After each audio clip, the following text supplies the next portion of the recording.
How to get voice chat in Roblox Mobile. Hello everyone, I am Bishaka and welcome to our channel. Now let's get right into the tutorial. Firstly, go ahead and open the Roblox application on your device and make sure you are signed in. Now, tap on the More option on the bottom right of your screen and scroll down and you will see the option for Settings. Tap on that and then go ahead and tap on the Privacy and Content Restrictions option you see there.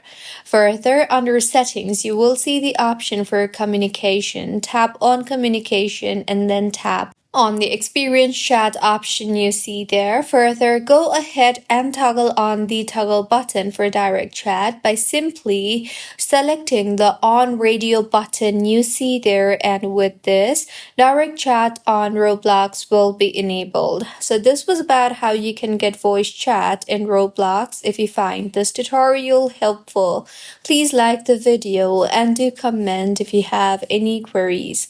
Also, do subscribe to our channel for more helpful tutorials like this. See you on the next one.